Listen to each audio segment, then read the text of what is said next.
So we no longer need magnetic cases to put on Pixel 10 or Pixel 10 Pro. We can use it with or without the case on any magnetic mounts at home or in the car. Now the Pixel 9 has 2 lenses and the Pixel 10 now has 3 lenses system with ProRes zoom up to 20 times and the 10 Pro and 10 Pro XL with ProRes zoom up to 100 times. So for those that want to capture wildlife moments, this is it. Now the results are top. It uses Google's AI magic to improve photos. When we look at the picture, it seems like we have taken with the DSLR lens, but it gives the option to use either the original photo or the enhanced one, which is really top. This is one of my favorites, the Pixel Snap Magnetic. It's really strong.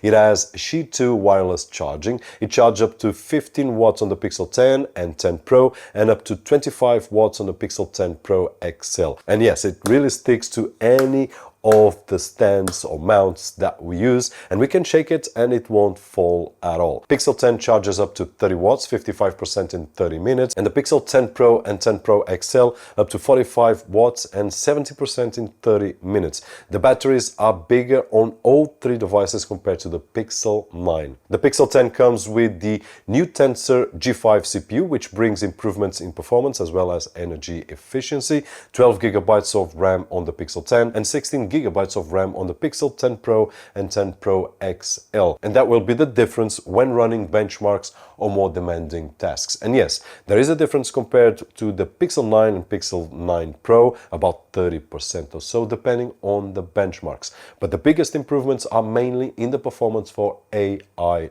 tools. In normal use, it's a device that lets you do everything quickly, whether it's everyday phone tasks, multitasking, or heavier workloads like photography, video, or even gaming.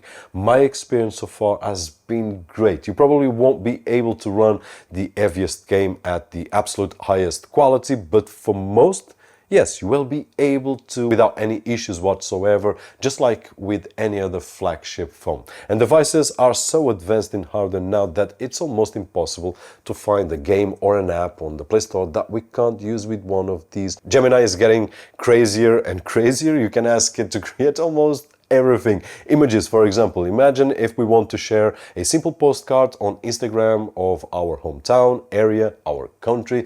It doesn't matter. It doesn't always nail it, but most of the times, yes. And if it doesn't, we can keep on asking to tweak it until it's what we want. Now, we can also ask questions like, where's the best restaurant nearby?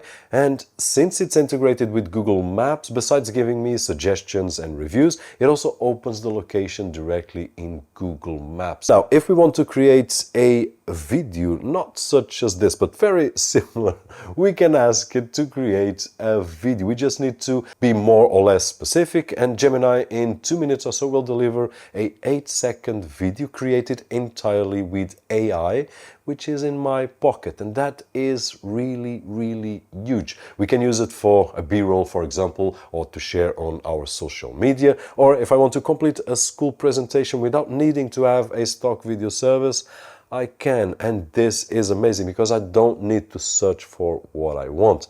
I just need to tell it what I want. It also has a photo assistant now, which will not tell us, but it will give us the best angle for that particular shot, and it will even suggest how we should position ourselves and how we should place in the objects. So these are just suggestions that aren't always necessary, but they will help to inspire. It's crazy. Now, what did change between the Google Pixel 9 and Google Pixel 10, or didn't? So the design is the same, and I believe that when something is awesome, don't change it because it's awesome. Now we can go back to the 8 and we will see a huge difference. It looks like it has passed a lot of time, and it didn't, but design is completely different. And although I did enjoy back then the 8, it's completely different than 9 and 10. So the design itself hasn't changed. There is one minor thing. You can see that the logo on the 10 is a bit bigger than on the 9, but this is something really small, just a small difference. The sides of the Pixel 10 are matte, while the sides of the Pixel 10 Pro and 10 Pro XL are glossy, just like the 9 is. The colors of the 9th generation were a bit more vibrant. I have this pink right over here, which I love, and it's no longer available on the 10th generation. We will get the gray, the black, blue, and lime. That is it. And on the 10 Pro and 10 Pro XL, we will get the obsidian, which is the black, porcelain, which is white, gray, and a very subtle green. So a bit different in terms of colors. The size is exactly the same, 6.3 display on the Pixel 10 and 10 Pro, and 6.8 on the 10 Pixel Pro XL. So size is just exactly like the 9. Now the Pixel 10 and 10 Pro have a brighter display than the 9, 3000 nits and 3300 nits instead of 2700 and 3000 nits on the past generation, with the same refresh rate.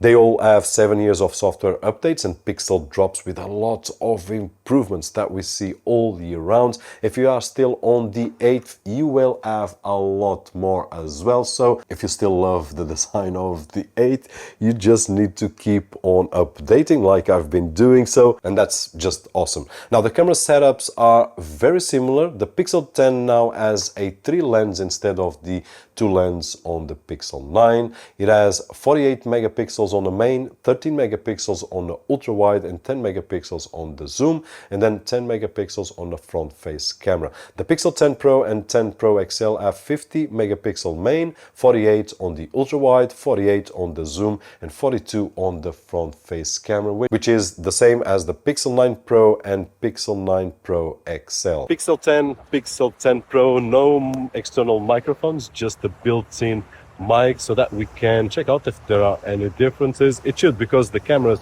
are one of the differences, at least on specifications. Now the Pixel 10 has a front-face camera of 10 megapixel, while the 10 Pro has a 42 megapixel front-face camera. The main camera of the Pixel 10 is a 48 megapixel camera, while the 10 Pro is a 50 megapixel camera. And then we have an ultra wide on a Pixel 10, which is 13 megapixel, while on the 10 Pro it's 48 megapixel. And then lastly, this year the Pixel 10 also has a triple lens setup, so it also has a zoom lens with 10 megapixel, while the zoom lens on the 10 Pro has 48 megapixel. The Pixel 10 has a great image quality for what I see here, but not as good as the 10 Pro, which probably is to be expected, and we will notice this a little bit more in darker areas. And now with the main camera on the Pixel 10, main camera on the Pixel 10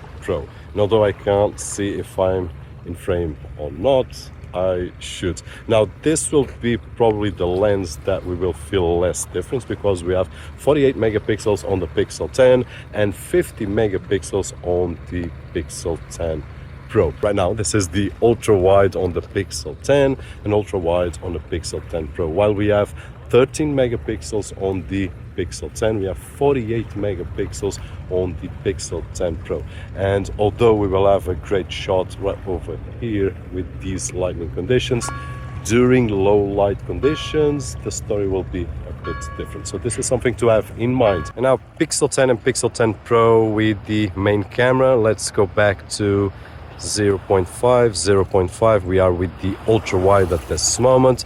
Don't see much of a difference, but if I go to 1 time zoom, main camera, now let's go to the zoom, which is 2 times and 2 times. So we are with 2 times on both of the phones, Pixel 10, Pixel 10 Pro, and I do notice a difference right over here in terms of quality. I'm not really sure what we will be seeing after the processing. Let's go to 5 times and 5 times, and here also a huge difference in terms of image quality comparing the Pixel 10 to the Pixel 10 Pro.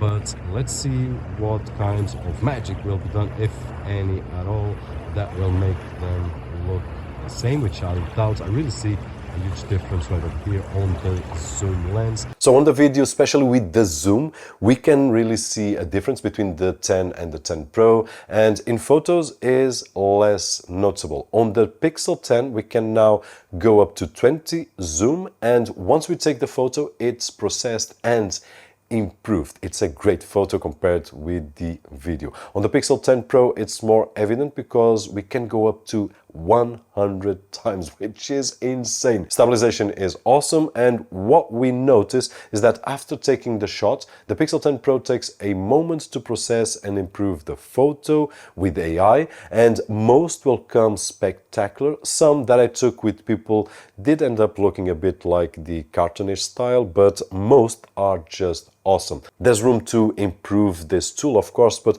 honestly, I don't see myself using more than 50x, and even then just in sporadic photos that I really want to take that subject which is really far away. So this is a device that is fine-tuned on the software side, and we all know that a device with a great software makes a great device, which is what we have right over here, especially when we look at the AI, when we look at the cameras, both on photo and video. Video, if we really need zoom, then the 10 Pro and 10 Pro XL will be the choice. But when comparing with other devices, we will find many of them that have more powerful CPUs, where we will reach higher frames per second in gaming. And then in terms of productivity, in terms of these AI tasks, they will not get near to these fine-tuned machines. Hopefully you've enjoyed this video, and if you did so, don't forget the usual thumbs up right over there, which is really appreciated on this side of the screen. My name is Roberto, and as always, I'll see you on the next one.